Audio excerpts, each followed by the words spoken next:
দেখেন এখন আওয়ামী লীগ যে সুযোগটা নিচ্ছে, আসলে আওয়ামী লীগ কিন্তু সুযোগ নিচ্ছে, এই সুযোগটা তাদের পরিস্থিতির সুযোগ নিচ্ছে, এই সুযোগটা তাদের করে দিয়েছে এই সরকার। এই সরকার দেশ চালানোর ক্ষেত্রে মিজারেবলি এতটা ফেল করেছে যে আওয়ামী লীগ তারা আবার নতুন করে আসার একটা কথা চিন্তা করতে পারছে, মানে গুজব চিন্তার মতো আর কি। বাস্তবতা যেটা হয়, বাস্তবতা অনুযায়ী তাদের চিন্তা করার কথা ছিল না। কারণ তাদেরকে যেভাবে, আপনি একটা কথা ভাবেন, এত বড় একটা দল, তারা নিজেরা মনে করে যে তাদের সারা দেশে তাদের এত প্রার্থী, তাদের ছাড়া কারো কোনো প্রার্থীই নাই, অন্য কোনো দলের কোনো প্রার্থী দিতে পারে না, তারা এটা বলে। তাদেরই একাধিক প্রার্থী, তাদের এই প্রার্থীদের মধ্যে 1, 2, 3 হয়, ফাইট হয়, এত তাদের দাপট। সেই দাপটের তাদের মূল নেত্রী পালানোর সঙ্গে সঙ্গে সবাই পালাই গেল। সবাই কেন পালাইলো? সবাই, একটা এমপিও কিন্তু নাই, সব কিন্তু পালাইছে। তো এগুলো যে এই যে সবাই পালাইছে, যে জিনিসটা এটাই প্রমাণ করে যে তাদের মধ্যে অপরাধ বোধটা তারা নিজেরাও ক্লিয়ার ছিল, যে আমরা যা করেছি আমাদের তো আসলে মাটিতে পড়ার কথা না, তারা পালিয়ে গেছে। এরকম যারা অপরাধ করতে পারে তারা আবার এত দ্রুত পলিটিক্যাল কর্মসূচি কি করে দেয়? এটা মাসুদ কামাল, যে বাস্তবতার কথা আপনি তুলে ধরছিলেন, সেই বাস্তবতা নিশ্চয়ই আওয়ামী লীগ অবগত আছে। আওয়ামী লীগের যদি বলি যে অবগত আছে, আপনি কেমনে করে বুঝলে তারা এই ধরনের কাজ করে? হাসিনা পলাতক, শীর্ষ নেতারা কারাগারে, বাকিরা পলাতক, এই বাস্তবতায় আসলে তারা এই দুঃসাহসটা দেখালো কিভাবে? এটাই তো আমার প্রশ্ন, যে কি করে দেখালো। মানে এটা হয় না। তবে হ্যাঁ, দেখাইছে যেটা, সেটা হলো আমি যেটা বললাম, এটাকে বলছি, আমি ব্যাখ্যা করছি, যে এটা দেখানোর পেছনে তাদের এই সুযোগটা আসলে করে দিয়েছে এই সরকার। এই সরকার তাদের সুযোগটা করে দিয়েছে। সরকার কিভাবে সুযোগ করে দিয়েছে একটু বুঝতে চাই। হ্যাঁ, বুঝাচ্ছি আপনাকে। সুযোগটা সরকার এইভাবে করে দিয়েছে, সরকার যদি ঠিকঠাক মতো দেশটা চালাতে পারতো তাহলে তাদের কথাকে উচ্চারণ করতে দিত না।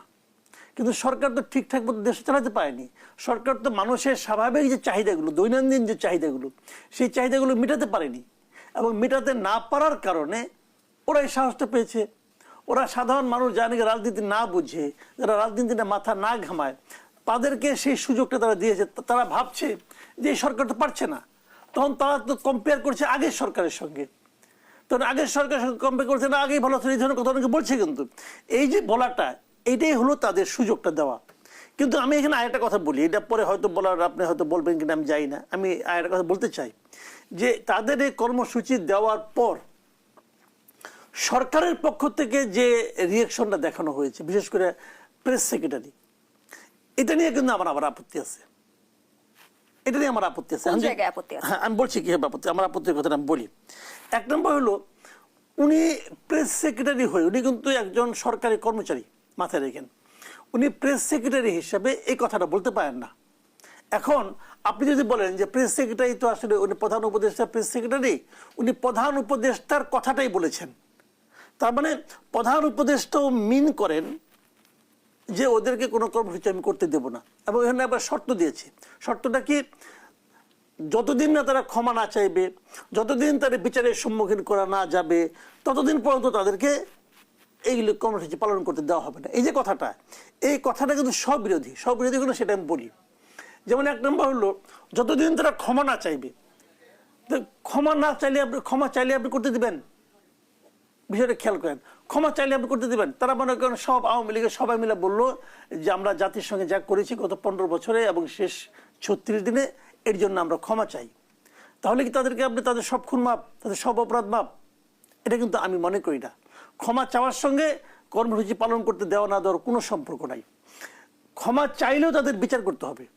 আমি মনে করি যে যতগুলি লোকের সঙ্গে জড়িত ছিল, প্রত্যেকটা লোকের বিচার করতে হবে। যতগুলি লোক, যিনি অর্ডার দিয়েছেন, যিনি অর্ডার অনুমোদন করেছেন, যিনি অর্ডারের সম্মতি দিয়েছেন, যিনি অর্ডারের সময় নীরব ছিলেন, এই সবাই অপরাধী ভাই। যিনি গুলিটা করেছেন তারাও অপরাধী।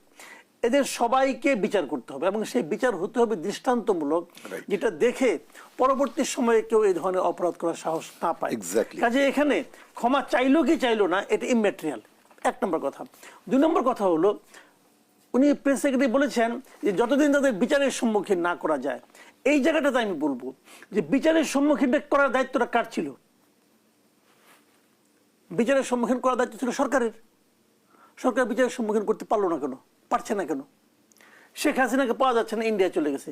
শেখ হাসিনাকে ইন্ডিয়া পাঠাই দিল কে? বলেন কে পাঠাইলো? তারা খুঁজে বের করেন। একজন এত বড় অপরাধীকে আপনি দেশ থেকে পালাতে দিলেন কেন? কেন দিলেন? যে দিলেন তাকে ধরেন, তাকে জিজ্ঞাসা করেন তুমি কেন দিলা। একটা কথা বলা হচ্ছে যে এটা না পাঠাইলে তাকে নাকি মেরে ফেলতো, তো তাকে মেরে ফেললে আমার লস কি? ওটা নিয়ে তো আমার আলোচনা নাই, তারপরে তো আমার কোনো মায়া নাই। যদি জনগণ তাকে মেরে ফেলতো ওটাই তার প্রাপ্য ছিল। কিন্তু আপনাকে বিদেশে পাঠানোর ইচ্ছেটা কে দিল? এটা আপনি বুঝান ভাইয়া, আপনি কেন তাকে বিদেশে পাঠিয়ে দিলেন? আচ্ছা ঠিক আছে, ওনারটা অনেক বুঝলাম, ওই হিট অফ দ্য মোমেন্ট আপনার খেয়াল ছিল না, বুঝতে পারেন নাই, অথবা কোনো চাপ ছিল, দিলেন, পাঠিয়ে দিয়েছেন, ভালো কথা।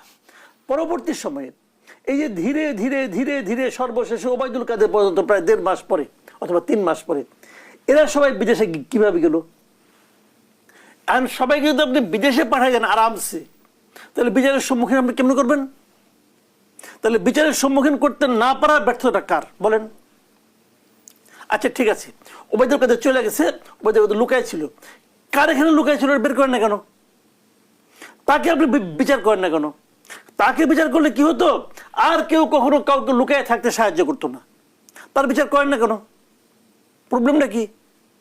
তার মানে আমি যদি বলি এই সরকার নিজেই তাদের পালিয়ে যেতে সাহায্য করছে, আপনি এই প্রশ্নের জবাবটা কেমন করে দিবেন? 3 নম্বর কথা, এত বড় একটা অন্যায় করছে একটা দল, সেই দলকে আপনারা কি নিষিদ্ধ করছেন? নিষিদ্ধ করে তারপর জন্য 1-2 মামলা আপনি নির্ভয়া দেশে নিষিদ্ধ করতে পারেন, করেন নাই কেন? করেন না কেন? কেন করেন না? যদি আপনি নির্ভয়া দেশে নিষিদ্ধ করেন তাহলে তো তাদের আর পলিটিক্যাল কর্মসূচি পালন করা অবৈধ হয়ে যায় আইনগতভাবে। আর সেখানে তো অভিযোগের তীর বিএনপির দিকে ছোড়া হচ্ছে। না না, অভিযোগ বিএনপির হাতে কি নিষিদ্ধ করা না করে ইখতিয়ার আছে? বিএনপি কি গভর্নমেন্ট? কথাটা ঠান্ডা মাথায় খেয়াল করেন ভাই, বিএনপি কি গভর্নমেন্ট? বিএনপি তো গভর্নমেন্ট না। বিএনপি কি চায় না সেটা আপনি তাকে হ্যান্ডেল করেন।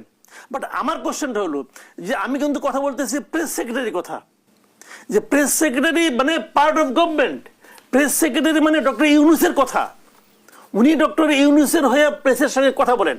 তো আমরা ডক্টর ইউনূস চান করতে দিবেন না, তো আপনি দিবেন না কোন আইনে?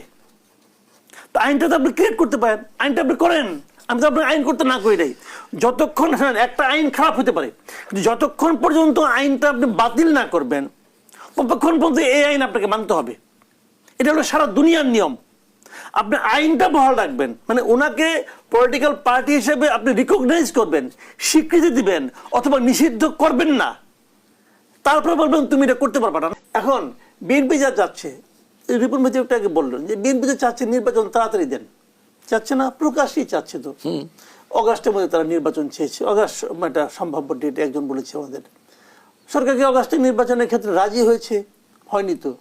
সরকার সম্ভাব্য 2টো ডেট দিয়েছে, একটা হলো ডিসেম্বরের দিকে, আর একটা হলো আগামী বছরের জুন মাসের দিকে, এই তো দিয়েছে। তাহলে বিএনপির এই মুহূর্তে সবচেয়ে বড় দাবি কোনটা? এটা। তো বিএনপি দাবি কি সরকার মানতেছে? মানতেছে না। তো সালাউদ্দিন আহমেদ সাহেব যখন এই কথা বলেন, তার অর্থটা হলো এই যে আমরা যে আগে নির্বাচন চাই, তোমরা এটা মানো, না মানলে আমরা তোমাদের মানানোর জন্য কিছু চেষ্টা করব। চেষ্টা করা তো অন্যায় না। তারপরে যদি এটা জনগণ না মানে, জনগণ মানবে না। জনগণ যদি বলে না বিএনপি ঠিক না, ঠিক না। জনগণ যদি বলে না সরকার এটা ঠিক, ওটাই ঠিক। সবচেয়ে বড় শক্তি তো গভর্নমেন্ট না, সবচেয়ে বড় শক্তি কিন্তু জনগণ। জনগণ কি চায়? জনগণের চাওয়া যেটা, জনগণের যে মনের আকাঙ্ক্ষা, সেটা যার কথায় রিফ্লেক্টেড হবে শেষ পর্যন্ত তারাই জিতবে। হয়তো একটু সময় লাগবে, কিন্তু হবে, ওইটাই হবে। এখন এইটা সালাউদ্দিন আহমেদ সাহেব যেটা বলেছেন, এটা হলো ওনার দলের রাজনীতির কথা উনি বলেছেন। উনি তো ওনার দলের রাজনীতির কথাই বলবেন, উনি তো আর জামাতের রাজনীতির কথা বলবেন না।